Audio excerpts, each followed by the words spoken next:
Gospod Kos, kako vi vidite evropski odziv na vojno v Ukrajini? Hvala. V nestrankarski ljudski listi Gibanje Zdrava družba ne delimo mnenja o kakršnikoli odločni akciji Evropske unije. Menimo, da je prav neodločnost pred to krizo pripeljala do konflikta v Ukrajini. Evropa bi morala zahtevati spoštovanje pogodb, torej Minsk 1 in Minsk 2 od Ukrajine, in Evropa bi se morala prizadevati za uresničevanje neke določila, da Ukrajina ne bi vstopala v NATO.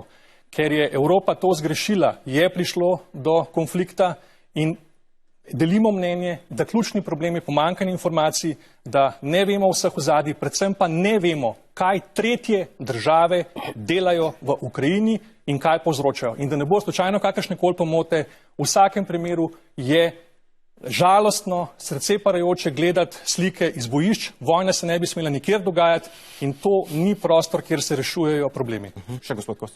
Hvala. V nestrankarski ljudski listi Gibanja Zdrava družba smo nekako predvideli, da bo prišlo do situacije, kot je nocojšnja v tem studiu, da se bomo primorani pogovarjati o nekih rešitvah, ki jih je neka kriza prinesla. To vendarle diši po scenariju, ki se je zgodil v razglašeni tako imenovani virusni krizi, kjer smo kar naenkrat vsi morali razmišljati o cepivih. Danes smo stisnjeni v kot, da naj bi se pogovarjali o energetiki in kako kar naenkrat čez noč je pa zdaj nujna jedrska energija. Ta situacija ne sme pripeljati do kakršnega koli jedrskega lobija, ki nas bo priprečeval v karkoli, da moramo kakršnokoli rešitev sprejeti. Tist, kar v Sloveniji najbolj manjka, je končno v 30 letih prva neodvisna energetska analiza, da sploh ugotovimo, kje imamo manjke, kdo so največji porabniki in ali ni odklop največjih porabnikov oziroma njihovo prestrukturiranje za na dolgi rok cenejše, varnejše in ugodnejše kot gradnja nekih novih kompleksov, ki jih jedrske lobiji ponujajo. In še nekaj, vsi, ki govorimo o jedrskih alternativah. V Franciji že nekaj let poteka projekt ITER, kjer se ukvarjajo s fuzijo. Države članice, Japonska in še druge, premalo vlagajo za razvoj tovrstnih projektov, torej velike priložnosti imamo, premalo se za njih zanimamo in ves čas skuša nastajati vtis samo, kako smo v nekam stisnjeni. Ko si stisnjen, ne moreš sprejemati pravih odločitev. In še nekaj, gospod Komat nam je jasno naložil, da je energetska suverenost ena od temeljnih suverenosti vsake države.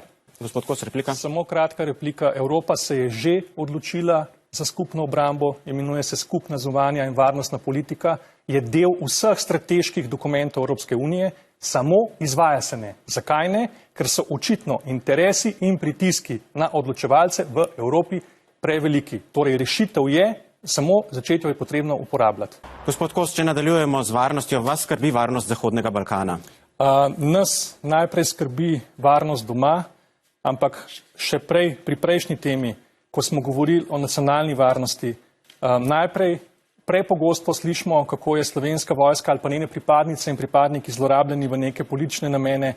Jaz mislim, da se jim moramo na tej točki najprej zahvaliti, delajo v relativno nemogočih razmerah. Starostna struktura slovenske vojske je bistveno previsoka, nadomešča se z zaposlitvami tistih, ki bi lahko bili že upokojeni in tisto, kar mi najprej rabimo, je nov varnostni sistem, v katerem bojo delovali tako policija, vojska, civilna zaščita, obuditi akcijo, ki smo jo kot ljudstvo poznali najbolj. Nič nas ne sme presenetiti. In takrat smo se mi naučili nekih veščin, pa nekih izhodišč, kako sploh ravnati v primeru nesreč ali pa kakršnih koli drugih napadov. In pa tisto, kar prepogosto pozabljamo in je bilo zopet izkoriščeno spet samo v neke politične namene, proaktivni predmet v šolah državljanska vzgoja, kjer bi nas vzgajali in kjer bi lahko tudi starejše generacije v starejših inštitucijah za izobraževanje dobili neke znanja o varovanju države, o ukrepanjih, o kam se lahko umakneš in kako ravnati. Konkretno, novo vprašanje, zmeraj smo bežali od Balkana, nikoli Slovenija ni upala v svojih strateških zunanjepolitičnih aktivnostih biti del tega in nove tenzije na Balkanu lahko pomenijo problem tudi za Slovenijo. Spremljali smo odziv na hrvaški televiziji, ko so bile volitve v Srbiji ali pa na Madžarskem. Prvo vprašanje oziroma prva ugotovitev je bila nenavadno, da v tokratni politični kampanji v Sloveniji ni ena od pomembnih tem Hrvaška, Schengen, meje, morje in podobno, ampak vendarle za Slovenijo je strateškega pomena, da imamo urejene meje z sosedami in da smo torej v našem naravnem okolju, da imamo dobre odnose. Gospod Kos, vidite aktivno slovensko zunanjo politiko na Zahodnem Balkanu? Absolutno, ampak še enkrat, ključ situacij konfliktnih je, da je to čas, ko moramo pogledati kot ljudje, kaj je zdaj v tem razvojnega. Ena od razvojnih rešitev, ki jih vidimo v vseh teh konfliktnih situacijah, je zelo preprosta, imenuje se brezjedrska cona od Baltika do Balkana. To je nekaj, kar lahko reši srž varnostnih problemov in pa pritiskov. Sicer pa v varnostnem sistemu bomo bistveno lažje funkcionirali, če bomo se rešili pritiska politike na investicije, preko 70 milijonov za nakup nekih novih letal, kjer nihče ne pove na glas, koliko je potem skritih sredstev potrebnih še za vzdrževanje, kjer bi v nadaljnih letih to še preplačali. 780 milijonov za investicije spet nabavne do leta 2026 in vprašamo se, a to res potrebujemo, a je to nekaj, kar ljudje v situaciji, ko nam zmanjkuje hrane, ko nam zmanjkuje energentov, a je to res nekaj primarnega, ali je bolj važno, da se organizacijsko iz obstoječih resursov, kot smo rekli, vseh, ki so lahko del varnostnega sistema, zekipiramo in lahko naredimo z tega najboljšo kombinacijo. Hvala. Lejte, v prvi in edini nestrankarski listi v zgodovini Slovenije jasno razumemo, da je mesto Slovenije v Evropi, da je to srce Evrope. In iz tega mesta nas nikoli nihče ne bo mogel premakniti. Ko gledamo te zunanje politične dokumente, moramo kot ljudstvo ugotoviti, da noben papir nažalost ne more več slediti dogajanju na terenu. Zakaj?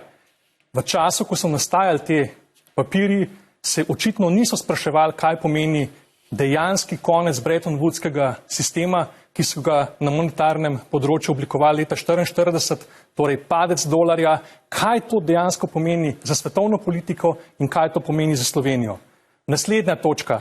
Po 20 letih se v Slovenijo vrača USAID program. Kaj to pomeni? To nam je vlada seveda pozabila povedati, da smo po 20 letih ponovno v družbi držav, kot je Bolgarija in Romunija, na področju demokratizacije družbe in demokratizacije medijev in da so nam vse dosedanje vlade do sedaj pripeljale do točke, ko naj bi nekdo zopet vlagal v našo družbo, da bi bili zopet bolj demokratični.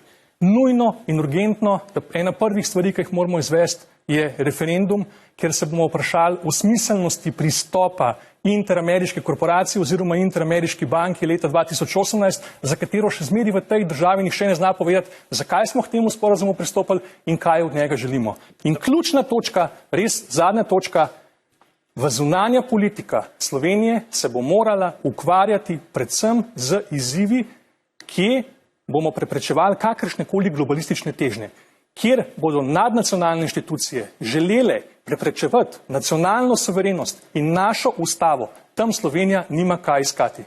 Preprečitev sporazuma med Svetovno zdravstveno organizacijo in Evropsko unijo, ki bi komorkoli nalagala obveznosti mimo naše ustave in naše suverenosti.